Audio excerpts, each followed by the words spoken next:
Hey guys, hi everyone, this is Anupam Priyadarshi and welcome back to my YouTube channel. So, in this video we are going to continue the third part of or third lecture of our chapter Kinetic Theory of Gases.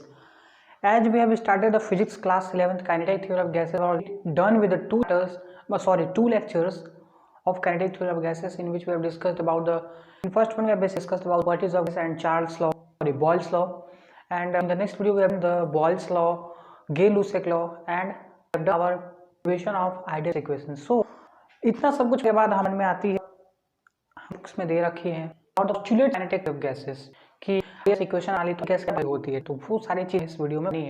तो करने से पहले हमारी audio सब clear है, but बताइए। चलिए सारे बातें क्लियर, तो फटाफट हेडिंग डालेंगे पोस्टुलेट्स ऑफ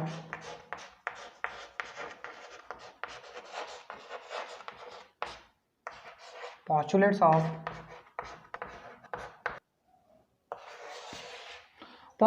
के, हेडिंग डालेंगे पोस्टुलेट के टी का मतलब काइनेटिक थ्योरी ऑफ गैसेस। कुछ पोस्टुलेट्स हैं जो कि हम डिस्कस करने वाले हैं। First postulate is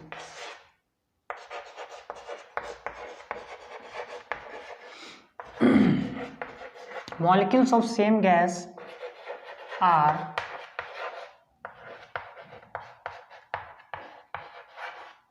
identical in all respect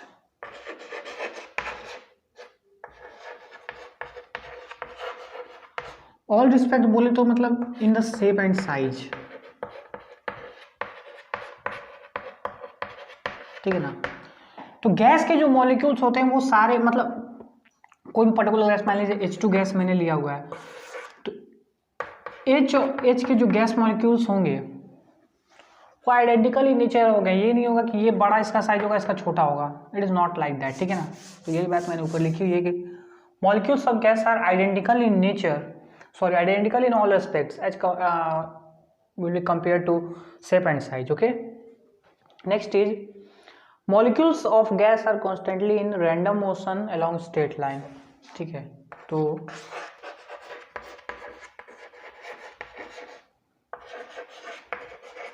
molecules of gas are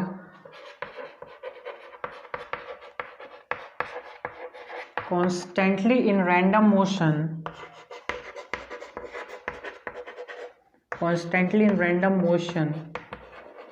along straight line,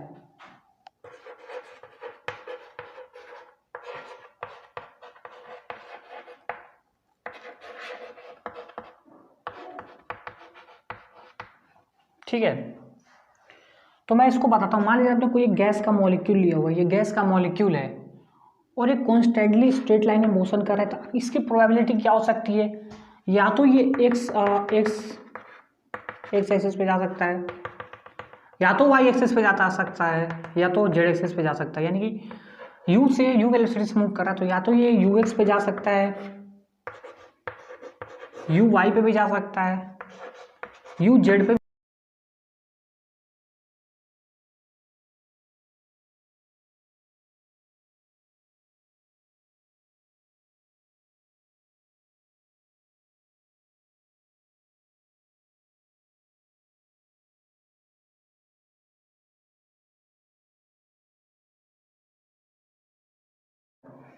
ठीक है ना। तो u का क्या लिखेंगे? u का वैल्यू हम लोग लिखेंगे u is equal to you x i cap plus you y j cap plus you z k cap. I j k cap हो रहा है ना, तो ये हमने यहाँ पे किया हुआ है, ठीक है। यहाँ तक बात क्लियर है, दिख रहा है ना आप लोगों को? Is the board visible? Yes, visible होगा यार, ठीक है। तो ये किसी भी डायरेक्शन में जा सकता है, तो हम लोग ये कंसीडर कर सकते हैं कि since can we consider that u x is equal to u y is equal to u z. इसको 4 ना समझे, ठीक है ना, यू लिखा हुआ है, तो u x is equal to u y is equal to u z. तो तीनों इक्वल हो सकते हैं, ठीक है, इक्वल हो सकते हैं ना। तो अंडर रूटिंग सभी का कर लेंगे हम लोग, अंडर रूट करके ऐड कर लेंगे पहले। तो u x square plus you y square plus you z का होल स्क्वायर। ये हमने किया ना हमने। तो इस अंडर रूट को हटाने के लिए मैं इसको यहां पर लिख रहा हूं u square is equal to you x plus u i plus you Z.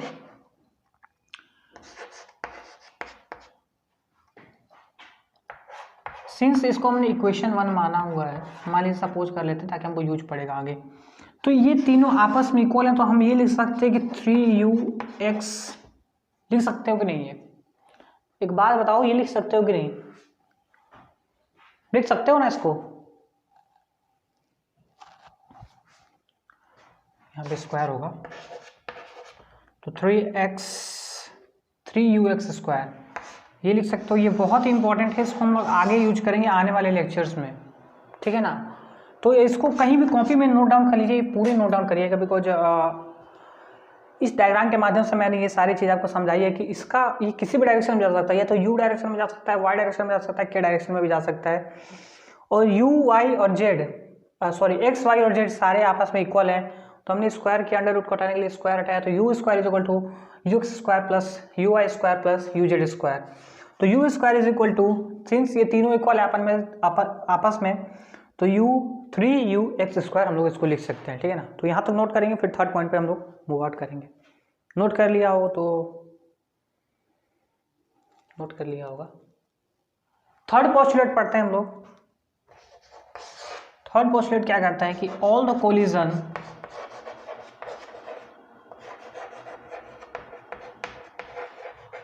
collisions of gas molecules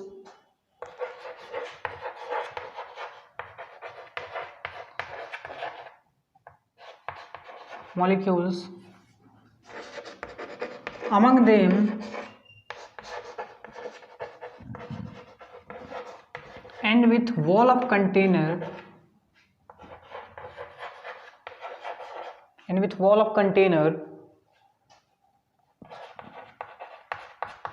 ये सारे बातें आप अपने कॉपी में नोट डाउन करते जाइएगा, बिकॉज ये सारे पोस्टुलेट्स आपके सीबीएसई बोर्ड में पूछे जाते हैं।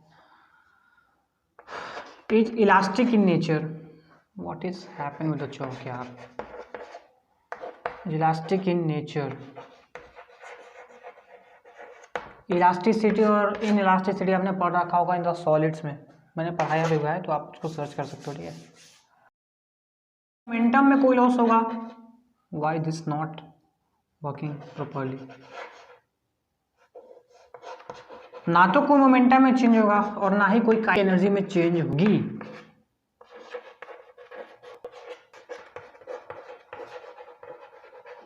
No change in kinetic energy and no change in momentum because the gas molecules collisions are elastic in nature, ठीक है।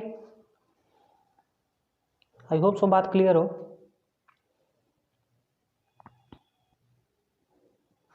ओके, नेक्स्ट पॉइंट पे बढ़ते हैं।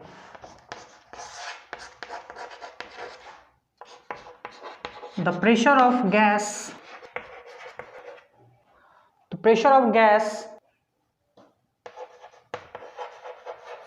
is due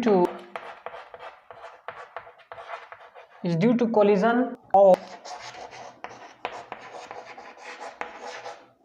molecules with wall of container।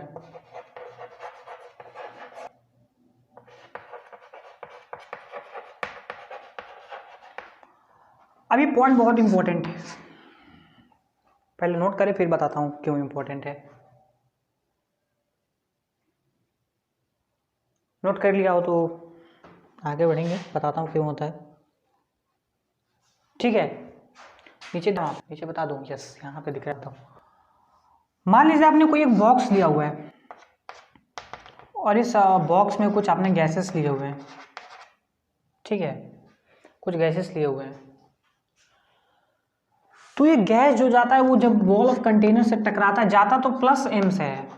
मान लीजिए कोई एक मोमेंटम ले लो, एम बी से जाता है, और जब टकराता है और जब कोलिजन के बाद जब रिटर्न होता है तो माइनस एम बी से लौटता है। ऐसा क्यों होता है? क्योंकि वॉल ऑफ कंटेनर इस पर प्रेशर एग्जर्ट करता है। प्रेशर क्यों होता है? मान लीजिए मैं यहाँ पे मेरा कोई वॉल है और यहाँ पे कोई गैस ना अटैक किया तो यहाँ पे ये फोर्स अपन एरिया तो अप्लाई होगा ना, तो pressure is equal to force upon area, तो फोर्स भी अप्लाई होगा, एरिया भी है हमारे पास, दैट क्रिएट द प्रेशर। ठीक है, तो यहाँ पे P is equal to force upon area का कॉन्सेप्ट लगेगा और ये प्रेशर क्रिएट होता है due to the collision of gas molecule with the wall of container. बात क्लियर है यहाँ तक तो नोट करेंगे।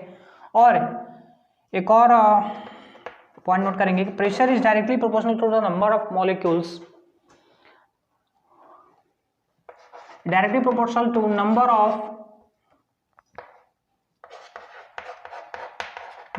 collision of molecules per unit area press direct proportional number of collision, जितना कोलिजन होगा ऑफ कंटेनर से भरो तो जितना कोलिजन होगा उतना प्रेशर होगा। ठीक है, that is the force upon area. दिख रहा है वो वाला? तो नीचे करता हूँ। अच्छा दिख रहा है, अच्छा बट नोट करेंगे।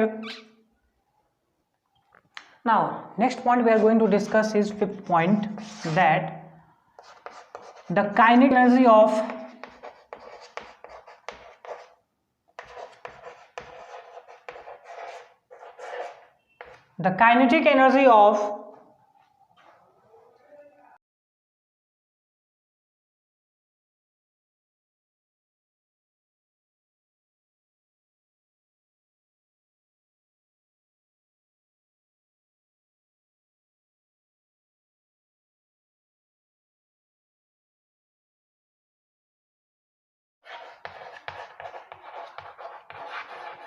depends only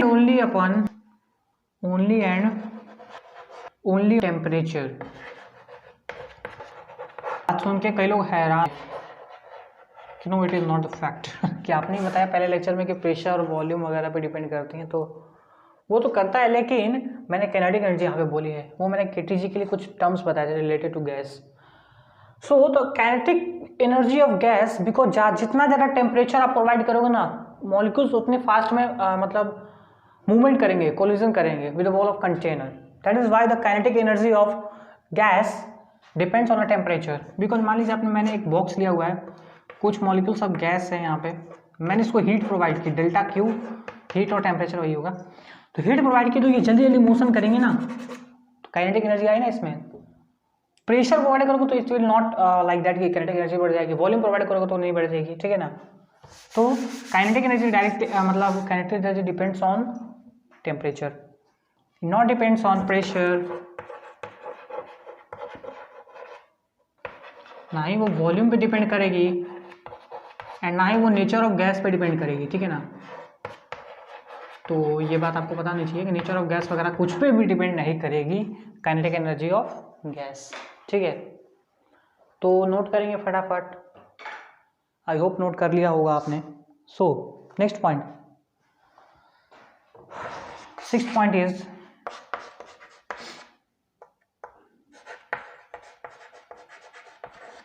the volume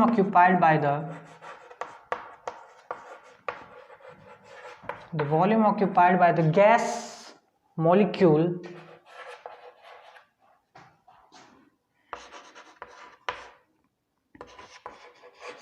by the gas molecules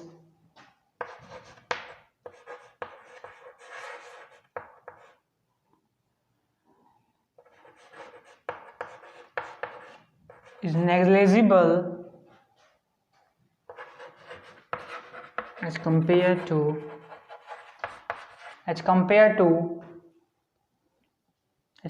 volume of gas.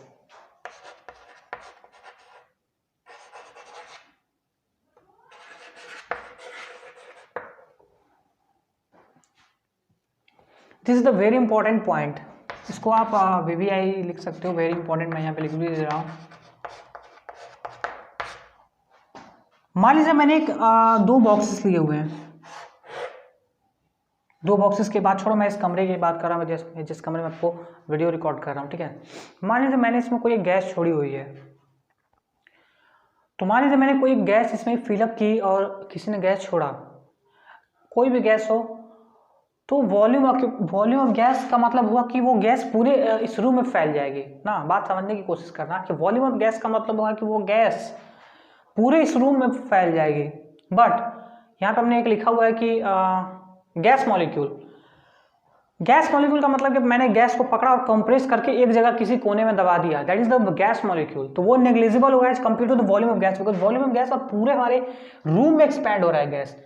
But gas molecule जो हमने बात की वो सीमित है, हमने उसको कंप्रेस करके एक कोने में लगा दिया हुआ है। तो मान लीजिए ये मेरे गैस मॉलिक्यूल्स हैं, ये पूरी अपने रूम में फैल चुके हैं। तो ए बॉक्स में हमने लिया पूरे गैस मॉलिक्यूल आपके पूरी स्प्रेड है in the room, that is called as the volume of gas.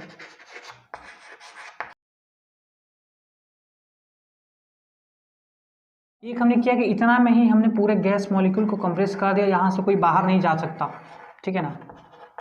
तो this is your gas molecule. Compressibility of gas molecules, मैंने गैस मॉलिक्यूल्स को कंप्रेस कर दिया और उसे कोने में एक जगह दबा दिया। तो इसकी वॉल्यूम जो ऑक्यूपाई होगी वो इसके कंपैरिजन में बहुत ही नेग्लिजिबल होगी, बिकॉज इसने तो पूरी वॉल्यूम ऑक्यूपाई कर रखी है ना रूम की, इसने तो सिर्फ इतनी वॉल्यूम ऑक्यूपाई कर रखी है, इतना तो खाली है। तो ये नेग्लिजिबल हुआ ना, ये नेग्लिजिबल हुआ एज कंपेयर टू, ये नेग्लिजिबल हुआ as compare to this volume of gas. फटाफट पॉइंट को नोट करेंगे, बहुत इंपॉर्टेंट पॉइंट है, ये बात को समझना आपके लिए जरूरी है, नोट करेंगे, नोट करते जाएं। And the last postulate is which is also very important, अभी नहीं लिखता हूँ, पहले पोस्टुलेट बता दो।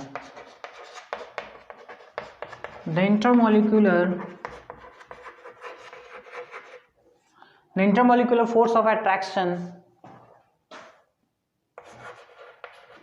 the intermolecular force of attraction between gas molecules is negligible, या तो कह सकते हो कि होता ही नहीं है intermolecular force of attraction, because आपने उसको स्प्रेड कर दिया तो वो ऐसा नहीं है कि वो अट्रैक्ट करते रहते हैं। ये इंटरमॉलिक्यूलर फोर्स ऑफ अट्रैक्शन किस में होता है, इन द सॉलिड्स में देख सकते हो और कुछ ना कुछ थोड़ी सी लिक्विड में देखने को मिल सकती है। गैस में नहीं होता इंटरमॉलिक्यूलर फोर्स ऑफ अट्रैक्शन, जो भी बात आपने पहले से पढ़ी होगी कि होता है, निकाल दो उसको दिमाग से, ठीक है ना। So this is also the very important point, very important point. क्या कर रहा हूँ मैं, वेरी इंपॉर्टेंट लिखता हूँ यहाँ पे, वेरी इंपॉर्टेंट पॉइंट है ये भी। तो फटाफट इसको नोट करेंगे, ठीक है। तो ये सातों पॉइंट किसके लिए वैलिड है, फॉर द आइडियल गैस। और फॉर रियल गैस जो 6 और 7 पॉइंट, 6 मैंने इससे पहले वाले स्लाइड में बताया था, 6 और 7 point is not applicable to real gas. एक रियल गैस भी हम लोग पढ़ेंगे आगे, तो वो रियल गैस के लिए, ये वाला उसमें नहीं होता है। और 6th वाला जो नहीं होता है, जो कि हमारे वॉल्यूम और गैस मॉलिक्यूल वाला बात था हमारे पास, ठीक है, तो वो रियल गैस में एप्लीकेबल नहीं होता। लेकिन आइडियल गैस में हमारे सारे पॉइंट्स जो होते हैं वो एप्लीकेबल होते हैं, ठीक है ना। तो this is the postulates of kinetic theory of gases. In the next video we will discuss about the kinetic theory, kinetic gas equation, ठीक है, उसको हम लोग प्रूव करेंगे, डिराइव करेंगे and all that. So take care, bye bye, thank you, and note these all points. And one more thing, please like, share and subscribe to the channel and share among your friends so that all of them can get a better education, ठीक है। bye bye, take care.